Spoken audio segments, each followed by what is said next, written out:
속보. 이강인 향한 이례적 극찬. 음바페 보는 것 같았어.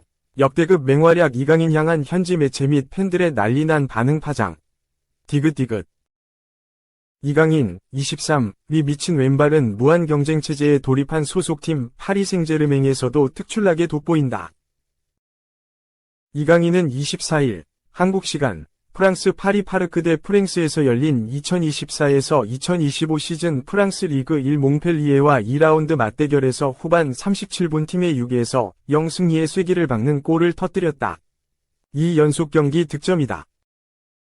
유럽 축구 통계 전문 매체 후스코어드.com은 이강인에게 평점 7.6점을, 풋몹은 7.7점을 부여했다. 교체 선수 중에는 가장 높은 평점을 기록했다. 르하브르와 개막전에서 시즌 마수거리 득점포를 터뜨린 이강인은 이날 벤치에서 시작했다. 그는 팀이 5에서 0으로 앞선 후반 17분 우스만 덴벨레와 교체돼 그라운드를 밟았다. 투입된 지 20분 만에 득점했다. 이번에도 왼발이다. 그는 하키미의 패스를 받아 정확한 왼발 슛으로 골망을 흔들었다. 이강인이 소속팀에서 2연속 경기 득점을 달성한 건 프로 무대에 데뷔한 후 처음이다. 앞서 마요르카, 스페인 시절 4연속 경기 공격 포인트, 연속 도움은 있었으나 연속 득점은 없었다. 그만큼 올 시즌 초반부터 절정이 왼발을 자랑하고 있다. 이강인이 기록한 2골 모두 상대 골키퍼가 꼼짝하지 못하는 완벽한 궤적이었다. 무엇보다 파리 생제르맹은 올 시즌 이른바 무한 경쟁 체제를 선언했다. 에이스 킬리안 음바페, 레알 마드리드, 갓 팀을 떠난 뒤 확실한 붙박이 주전 공격수가 없다. 기존 자원인 우스만 덴벨레, 마르코 아센시오, 브래들리 바르콜라는 물론 19세 신성 대질의 두에 2004년생 주앙 네베스 등까지 합류해 이 선 공격수들이 풍족하다 못해 넘쳐난다. 2001년생인 이강인보다 어린 선수도 여럿 있다. 실제로 몽펠리에전에서 바르콜라는 멀티골을, 덴벨레와 네베스는 도움 2개씩을 올리며 제 몫을 다했다. 아센시오도 골맛을 봤다. 이강인도 예외는 아니다. 개막전에서 선발로 뛰며 득점까지 해낸 이강인이 2라운드에서 교체로 출격한 이유다. 그럼에도 이강인은 특유의 드리블 돌파와 정확한 킥 그리고 득점력까지 자랑하며 루이스 엘리케 감독에게 눈도장을 제대로 찍었다. 이강인은 지난 시즌 리그 23경기를 뛰며 3골 4도움을 올렸는데 이미 2골을 넣었다.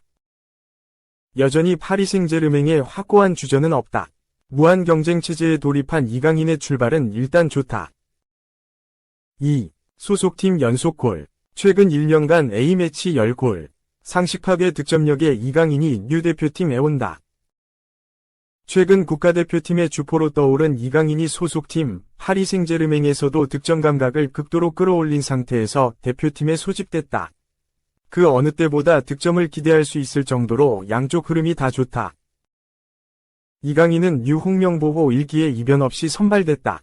26일 발표된 홍명보호는 2026 북중미 월드컵 아시아 3차 예선 1, 2차전을 치른다. 오는 9월 5일 팔레스타인과 홈경기, 10일 오만과 원정 경기가 있다.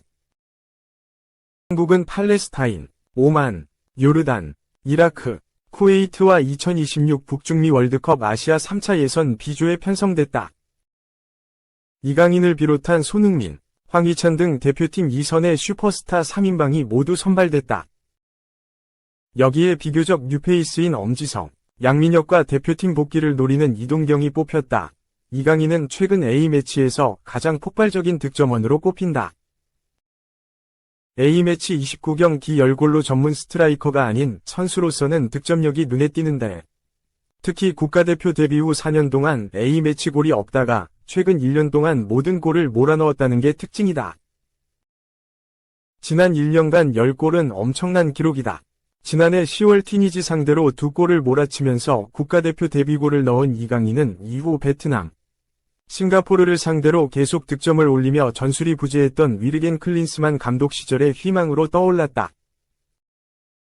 대회 활약도 좋았다. 올해 초 카타르 아시안컵에서 바레인 2골, 말레이시아 상대로 득점했다. 이후 클린스만 감독 경질 후 사령팁 부재 상황에서도 최근 4경기에서 3골을 넣었다. 골의 순도가 높다는 것도 이강인의 특징이다. 대승을 거둘 때 한 발 얻는 득점도 많았지만 중요한 경기에서 이강인의 골이 결과를 바꾼 경우가 많았다. 아시안컵에서 이강인이 득점한 두 경기 모두 그가 아니었다면 승리 아닌 무승부, 무승부 아닌 패배를 당할 수 있는 경기들이었다. 가장 최근인 6월 중국전 홈 경기에서 이강인의 선제 결승골로 한 골차 승리를 거두기도 했다. 이처럼 손흥민과 더불어 대표팀 해결사로 떠오르고 있는 이강인은 소속팀 PSG에서도 어느 때보다 득점 감각이 좋다.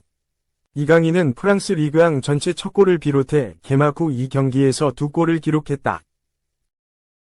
이강인이 날린 모든 슛의 기대 득점이 0.23에 불과했는데도 두 골을 넣으며 기대 득점 대비 8.7배의 효율을 보여줬다. 아직 시즌 초반이라 장차 평균에 비할 수치이긴 하지만 이강인이 득점하기 힘든 상황에서 가까운 쪽 골대 구석으로 감아차 넣는 미무리 기술을 새로 터득했다는 걸 보여줬기에 지난 시즌 이상의 결정력을 계속 기대할 만하다. 한국의 주포 손흥민에 이강인이 추가되면 오른발잡이와 왼발잡이의 다양한 마무리 패턴이 골문 근처뿐 아니라 약간 먼 거리에서도 다양하게 발생한다. 오랫동안 상대의 집중 견제에 시달려 대표팀 경기에서는 마무리 실력을 발휘하기 힘들었던 손흥민에게도 이강인과의 공조는 한결 편한 상황을 제공할 수 있다. 다만 오히려 두 선수가 조화를 이루지 못하고 한 명이 죽는 양상도 가능하므로 대표팀의 전술적인 안배와 조화가 필요하다. 3. 이강인 동기 메뉴행에 콘테가 웃는다.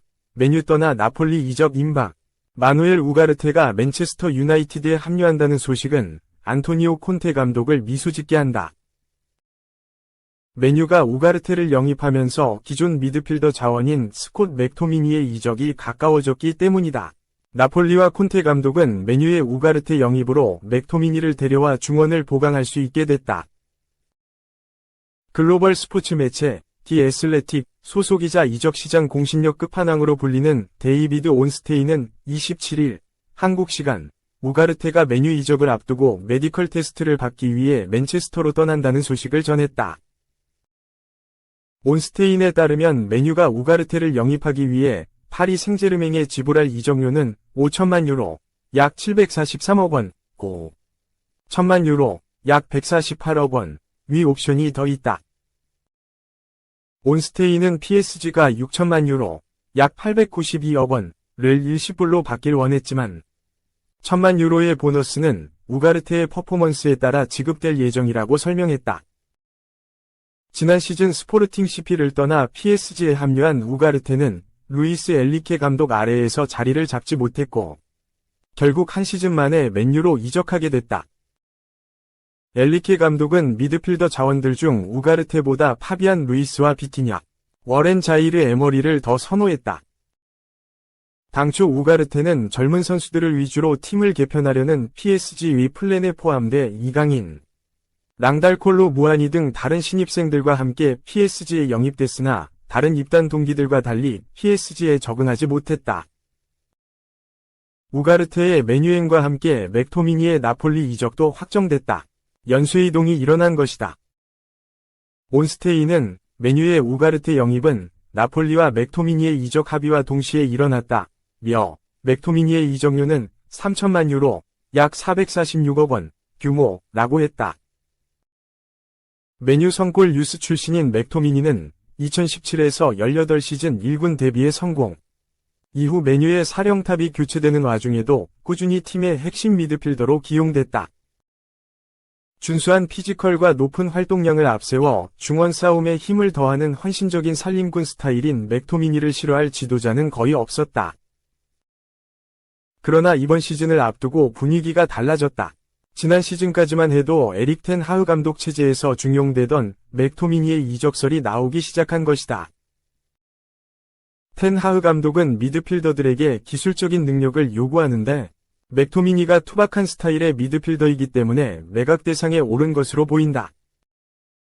그런 맥토미니를 원하는 감독이 있었다. 이번 시즌을 앞두고 나폴리에 새롭게 부임한 콘테 감독이었다. 맥토미니가 방출 리스트에 올랐다는 소식에 활동량 높은 유형의 미드필더를 선호하는 것으로 유명한 콘테 감독이 맥토미니에게 관심을 보였다. 나폴리에 부임한 이후 중원 개편을 결심한 콘테 감독은 프리미어리그에서 토트넘 호스퍼를 지도할 때 적으로 만났던 맥토미니를 높게 평가한 모양이다. 나폴리는 이달 초부터 맥토미니에게 접근해 지난주 개인 합의를 이끌어냈다. 맥토미니의 계약 기간이 남아있기 때문에 메뉴와 이적료 문제를 두고 협상을 이어가고 있었는데 결국 메뉴가 원하는 금액을 내주고 맥토미니를 데려오기로 결정했다. 빅터 오시멘을 매각하지 않고도 맥토미니를 데려올 자금을 마련했다는 점은 긍정적이다.